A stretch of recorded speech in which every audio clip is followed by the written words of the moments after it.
Hello dear students, basic concept of सायन्सच्या आजच्या पार्टमध्ये आपण बघणार आहोत वेगवेगळे ॲटॉमिक मॉडेल्स, वेगवेगळ्या सायंटिस्टने सांगितलेले इन डिटेल. अगेन हाही इम्पॉर्टंट पार्ट आहे. जसं की मी तुम्हाला पहिल्यापासूनच सांगत आले, तुम्ही जर फाउंडेशनची तयारी करत असाल तर नक्कीच तुम्हाला हे व्हिडिओ खूप जास्त महत्त्वाचे ठरणार आहेत. आणि जे इथं मी लिहून दिलेलं आहे ते तुमच्या नोटबुक्समध्ये नोट डाऊन करून ठेवताय की नाही रे? नसाल करत तर ते करून ठेवत चला. At the end of the series तुमचे खूप छान पद्धतीचे नोट्स हे तयार होणार आहेत with the help of this material. So चला सुरुवात करूयात. आजच्या पार्टमध्ये आपण बघणार आहोत पहिलं atomic model, that is Dalton's atomic model, जे तुम्हाला सगळ्यांनाच माहीत आहे. खरं तर ॲटमची कन्सेप्ट ही आपल्या भारतामध्ये महर्षी कणादांनी ॲटमबद्दल आपल्याला सांगितलेलं होतं की परमाणू अशी त्याला त्यांनी नाव दिलेलं होतं. आणि जेव्हा ॲटमच्या स्ट्रक्चरबद्दल स्टडी करायचा प्रयत्न केला गेला तेव्हा सगळ्यात पहिलं ॲटॉमिक मॉडेल हे जॉन डाल्टन ह्या सायंटिस्टनी आपल्याला सांगितलेलं होतं. कधी तर इन 1803 AD, ॲनो डॉमिनी जे म्हणतो ना आपण काहीतरी, तर म्हणजे before the Christ, after Christ जो प्रकार आहे. BC म्हणजे बिफोर क्राइस्ट आणि हे आफ्टर द ख्रिस्ट जे आहे, या म्हणजे 1803 साधारण ह्या आसपास पहिलं ॲटॉमिक मॉडेल हे डाल्टननी सांगितलं आपल्याला. त्यांनी काय सांगितलं की matter is made up of atoms which are small and indivisible particles of matter. आणि लिटरली डाल्टननी आपल्याला जे ॲटॉमिक मॉडेल सांगितलं त्या मॉडेलनुसार ॲटम हा एक छोटासा फक्त इनडिव्हिजिबल असा गोळा आहे. सो तुम्ही हा नुसतं असं जरी काढलं तरी झालं हे डाल्टनचं ॲटॉमिक मॉडेल तयार. एक भरीव असा गोळा आहे असं त्यांनी सांगितलं. आणि हे प्रत्येक प्रकारचे ॲटम्स जे आहेत, म्हणजे समजा हायड्रोजनचा जर ॲटम आपण घेतला तर सगळे हायड्रोजन ॲटम्स हे कसे आहेत, आयडेंटिकल आहेत. म्हणजे एक ॲटम दुसऱ्या ॲटमपासून कम्प्लिटली डिफरंट आहे आणि एकाच प्रकारच्या मोलिक्यूल, एकाच प्रकारचा जो ॲटम असतात किंवा एकाच प्रकारच्या एलिमेंटचे ॲटम्स हे सेम असतात, असं डाल्टननी त्यांच्या ॲटॉमिक थेरीमध्ये एवढंच सांगितलं. आणि प्रत्येक प्रकारच्या ॲटमचं मास हे युनिक असतं. हायड्रोजनचं मास युनिक आहे, हेलियमचं मास युनिक आहे, असं डाल्टननं त्यांच्या थिअरीमध्ये आपल्याला सांगितलेलं होतं. हे दोन मेन पोस्ट्युलेट्स डाल्टनच्या ॲटॉमिक मॉडेलचे, की प्रत्येक matter is made up of atom आणि ॲटम्स हे कसे आहेत, स्मॉल आहेत, दॅट इज स्मॉलेस्ट पार्ट, आणि इनडिव्हिजिबल पार्ट असं सांगितलं. इनडिव्हिजिबल म्हणजे ज्याला परत पुढं सिम्पल फॉर्ममध्ये आपल्याला डिव्हाइड करता येत नाही त्याला आपण म्हटलं इनडिव्हिजिबल. हे दोन मेन पॉस्ट्युलेट झाले. अर्थातच ह्याच्यामध्ये थोडंसं त्याची लिमिटेशन्स खरं तर होते. आता ह्याच्यामध्ये त्यांनी काय सांगितलं बघा, atoms of different elements vary in size, mass and chemical behaviour. प्रत्येक ॲटमचा साईज वेगळा, प्रत्येक ॲटमचा मास वेगळं आणि प्रत्येकाचं केमिकल बिहेवियर वेगळं. म्हणजेच तो एकाच पद्धतीनं दुसऱ्या ॲटमसारखा दुसऱ्या कोणत्याही ॲटमसोबत रिॲक्शन करत नाही. प्रत्येक ॲटमचं दिलेल्या किंवा घेतलेल्या इलेक्ट्रॉनची संख्या अशी वेगवेगळी असल्यामुळे प्रत्येकाचं केमिकल बिहेवियर हे वेगळं असतं, असं त्यांनी आपल्याला त्या ॲटॉमिक मॉडेलमध्ये सांगितलं. त्यानंतर chemical compounds are made up of at least 2 atoms of different element. प्रत्येक केमिकल कंपाऊंड जे आहे त्या कंपाऊंड फॉर्म होत असताना त्याच्यामध्ये कमीत कमी 2 प्रकारचे ॲटम्स असतात कंपाऊंडमध्ये, not in a molecule, again in compound. तर तुम्हाला मी ह्याच्या आधीच्या लेक्चर्समध्ये मोलिक्यूल आणि कंपाऊंड ह्यांच्यामधला डिफरन्स काय आहे तो सांगितलेला होता, if you do remember. So the resulting particle is called as a molecule. आता प्रत्येकच ह्याच्यामध्ये खरं तर पुन्हा इथं रेफरन्स आला म्हणून सांगते, इथं आपण H2 ला मोलिक्यूल म्हणतो जनरली आणि H2O साठी कंपाऊंड म्हणतो. सो कंपाऊंड हा शब्द खरं तर कॉमनली यूज केला जातो अशा सबस्टन्ससाठी की जिथे 2 किंवा त्यापेक्षा जास्त प्रकारचे ॲटम्स एकत्र आलेले असतात त्यासाठी. आणि इथं ह्याला आपण मोलिक्यूल म्हटलंय, मोस्टली मोलिक्यूल असं म्हटलं जातं बिकॉज इथे एकच प्रकारचे 2 ॲटम्स एकत्र आलेत. सो असा काहीतरी एक मायनर फरक आपण इथे सांगू शकतो, मोलिक्यूल आणि कंपाऊंड. म्हणजे सगळेच कंपाऊंड्सना आपण मोलिक्यूल म्हणणार. H2O जे तुम्हाला मी आता सांगितलं तो कंपाऊंड पण आहे आणि तो मोलिक्यूल पण म्हणू शकतो. आणि H2 साठी मात्र मोस्टली कंपाऊंड हा शब्द न वापरता आपण मोलिक्यूल हा शब्द वापरतो. ठीक आहे. आता in a chemical reaction, atoms are rearranged, separated or recombined to form a new compounds, but no atom is created or destroyed. कोणतीही केमिकल रिॲक्शन होत असताना, हे सगळे डाल्टनचे थिअरीचे पोस्ट्युलेट्स आहेत की कोणतीही केमिकल रिॲक्शन होत असताना ॲटम्स जे आधी प्रेझेंट होते बिफोर द रिॲक्शन, त्यांच्यामध्ये रिअरेंजमेंट होते, त्यांचं सेपरेशन होतं, त्यांच्यामध्ये पुन्हा रिकॉम्बिनेशन होतं, परंतु कुठल्याही केमिकल रिॲक्शनमध्ये आधीच्याच एक्झिस्टिंग ॲटमपासून नवीन प्रकारचे कंपाऊंड्स तयार होतात, ना की वेगळेच ॲटम तयार होतात, नाही. फक्त ते आधी जे कंपाऊंड्स प्रेझेंट होते त्यामध्ये जे ॲटम्स होते त्यांची रिअरेंजमेंट होते आणि त्याच्यापासून नवीन कंपाऊंड फॉर्म होतं, असं डाल्टननी त्यांच्या ॲटॉमिक थिअरीमध्ये आपल्याला सांगितलं. त्यानंतर ह्याचे लिमिटेशन्स, आता जसं सांगितलं होतं तुम्हाला की ॲटम्स हे इंडिव्हिजिबल नाही आहेत. आपण ह्याच्या आधीच्याच लेक्चरमध्ये बघितलेलं होतं की प्रोटॉन, इलेक्ट्रॉन, न्यूट्रॉन्स आणि ह्यांसारखे काही सब ॲटॉमिक पार्टिकल्स हे ॲटममध्ये प्रेझेंट असतात, म्हणून ॲटम हा खरं तर इंडिव्हिजिबल होऊ शकत नाही. हा ह्याच्या पहिलं त्याचं काय म्हणत पहिला लिमिटेशन आहे. त्यानंतर there are some atoms which are similar in some aspects, जसं की कॅल्शियम आणि आर्गॉन ह्यांचे मासेस सेम आहेत. सो त्यानं काय सांगितलेलं होतं मगाशी त्याच्या थिअरीमध्ये की प्रत्येक ॲटम हा युनिक आहे, प्रत्येक ॲटममध्ये ॲटमचं मास युनिक आहे, त्याचं केमिकल बिहेवियर युनिक आहे, त्यांचा ॲटॉमिक नंबर युनिक आहे, होय की नाही. परंतु हे सगळ्या ॲटमच्या बाबतीत लागू पडतं का, तर नाही. तुम्हाला सगळ्यांनाच माहीत आहे असे आयसोबार्स ज्यांना आपण म्हणतो की ज्यांचे मासेस सेम आहेत, आयसोटोप्स आपण शिकलोय ज्यांच्यामध्ये ॲटॉमिक नंबर सेम असतो. सो आयसोटोप्स, आयसोबार्स यासारख्या काय म्हणत आपण ॲटम्ससाठी ही थिअरी ॲप्लिकेबल नाही असं आपल्याला म्हणता येईल, होय की नाही. त्यानंतर एक्झिस्टन्स ऑफ आयसोटोप्स, जसं मी आताच सांगितलं तुम्हाला की हे आयसोबार्ससाठी आहे, हे आयसोटोप्ससाठी आहे. सो ह्यांच्यासाठी ही ॲप्लिकेबल नाही. असे काही 2 ते 3 लिमिटेशन्स तुम्ही डाल्टनच्या ॲटॉमिक मॉडेलचे सांगू शकता.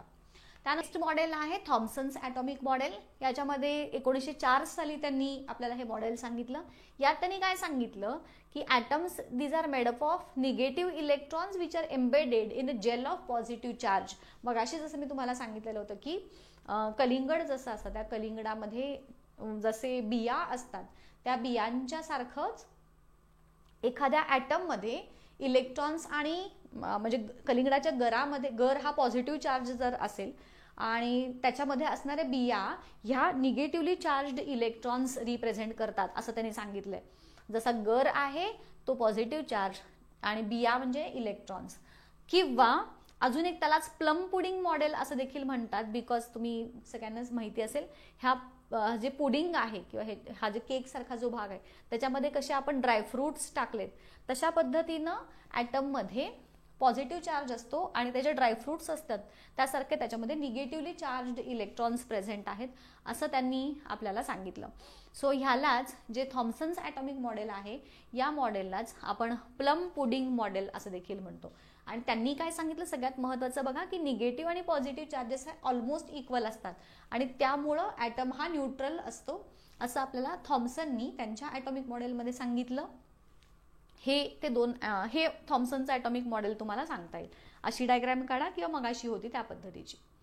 आता ह्याचे लिमिटेशन्स काय होत आहेत तर ह्याच्यात सगळ्यात पहिलं त्याचं लिमिटेशन असं आहे की it failed to explain the results of Rutherford's experiment. आता रुदरफोर्डचा एक्सपेरिमेंट पण त्याच काळात केला गेलेला होता आणि त्याच्यात त्यांनी जसं सांगितलं की ॲटममध्ये सेंटरला प्रोटॉन्स असतात, इलेक्ट्रॉन्स जे आहेत ते शेलमध्ये फिरत असतात. तर ते जे मॉडेल किंवा त्या पद्धतीचं स्ट्रक्चर का आहे एक्झॅक्टली हे जे थॉम्सनना त्यांच्या मॉडेलच्या द्वारे सांगता आलं नाही. त्यानंतर it fail to explain the stability of atom. Atom हे स्टेबल का असतात, सिंगल ॲटम जो आहे तो स्टेबल का असतो हे त्यांना एक्सप्लेन करता आलं नाही. त्यानंतर how positively charge body holds on the electrons which are situated inside the atom. म्हणजे हे तर त्यांनी सांगितलं की पॉझिटिव्हली चार्ज्ड पार्ट असतो ॲटममध्ये आणि त्याच्यामध्ये निगेटिव्हली चार्ज इलेक्ट्रॉन्स एम्बेडेड असतात, दोन्ही इक्वल असतात, इथंपर्यंत ठीक आहे. बट ते एक्झॅक्टली कसं त्या दोघांच्या मध्ये जो फोर्स ऑफ अट्रॅक्शन आहे तो कशा पद्धतीचा आहे, का इलेक्ट्रॉन्स आणि प्रोटॉन्स इक्वल आहेत, हे ह्याच्याबद्दल डिटेल एक्सप्लेनेशन थॉम्सनना त्यांच्या मॉडेलमध्ये सांगता आलं नाही. And the concept of nucleus was not present in this story. कारण आपण कसं शिकलोय मॉडेल की ॲटमच्या जे सेंट्रल पार्ट आहे त्याच्यामध्ये न्यूक्लियस आहे आणि त्याच्यामध्ये प्रोटॉन्स आहेत असं आपल्याला मॉडेल माहिती आहे. पण तेव्हा त्यांना सांगितलं पॉझिटिव्ह चार्ज आहे, निगेटिव्ह चार्ज आहे, दोन्ही इक्वल आहेत. पण हा जो पॉझिटिव्ह चार्ज आहे तो न्यूक्लियसमध्येच प्रेझेंट असतो वगैरे, हे जे आहे हे त्यांना ह्या थिअरीमध्ये प्रॉपरली एक्सप्लेन करता आलं नाही. हा त्याचा पुढचं लिमिटेशन झालं. त्यानंतर येतो रुदरफोर्ड्स ॲटॉमिक मॉडेल. आपण रुदरफोर्डचं जे गोल्ड फॉईलचा जो एक्सपेरिमेंट आहे तो शिकलोय.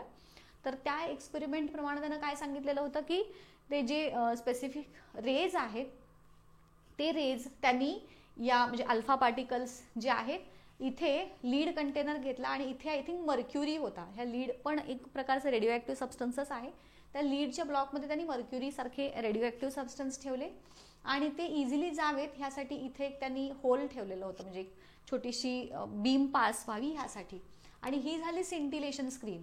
मध्ये आहे गोल्ड फॉईल आणि त्याच्यातून जेव्हा आरपार गेल्यानंतर काय झालेलं त्यांना दिसून आलं की ते जे रेज आहेत ते ह्या सिंटिलेशन स्क्रीनवरती इथे एक डॉट, इथे एक डॉट, इथे एक डॉट दिसले. सो त्यांना मॅक्सिमम डॉट कुठं दिसून आले, ह्या मधल्या भागामध्ये, आणि बरेचसे डॉट इथे स्कॅटर झालेले म्हणजेच विखुरलेले त्यांना दिसून आले होते. आणि ह्या एक्सपेरिमेंटच्या बेसिसवरती त्यांनी ॲटॉमिक मॉडेल सांगितलं. आणि त्या मॉडेलमध्ये त्यांनी काय सांगितलं की ॲटममध्ये दोन मेन पार्ट्स असतात, एक म्हणजे न्यूक्लियस आणि दुसरा म्हणजे extra nuclear part. Extra nuclear part म्हणजे जो पार्ट ॲटमचा न्यूक्लियसच्या बाहेर असतो त्याला आपण एक्स्ट्रा न्यूक्लिअर पार्ट म्हणूयात. आता न्यूक्लियस कसा आहे, it is a small positively charge body which is present in the centre. आणि तो एक्स्ट्रा न्यूक्लिअर पार्ट त्याच्यामध्ये इलेक्ट्रॉन्स प्रेझेंट आहेत. सो हे मॉडेल झालं रुदरफोर्डनी आपल्याला सांगितलेलं. Entire atom of mass is entire mass of atom is concentrated in the nucleus असं त्यांनी सांगितलं. मगाशी जसं आपण ह्याच्या आधीच्या व्हिडिओमध्ये बघितलेलं होतं की जेवढं मास प्रोटॉनचं असतं तेवढंच मास हे न्यूट्रॉनचं असतं ॲटममध्ये. आपल्या बॉडीचं मास जेव्हा आपण कन्सिडर करतो तेव्हा आपण त्याच्यामध्ये असणारे बोन्स, मसल्स, फॅट यांचं मास बघतो, ना की आपले केस किंवा नख. म्हणजे समजा मला वजन करायचं आहे माझं आणि मी नख कापली तर माझ्या वजनामध्ये असा काही खूप फरक पडणार नाही. तसंच म्हणजे कारण त्यांचं मास हे पूर्ण बाकीच्या बॉडीच्या तुलनेत निग्लिजिबल आहे. तसंच ह्या ॲटमच्या बाबतीत पण जेवढं मास प्रोटॉनचं आहे किंवा जेवढं मास न्यूट्रॉनचं आहे त्याच्या तुलनेत इलेक्ट्रॉनचं मास हे अगदीच निग्लिजिबल आहे. आणि म्हणून ॲटमचं जे मास आपण कन्सिडर करतो it is due to the mass of protons and neutrons which are present inside the nucleus of item.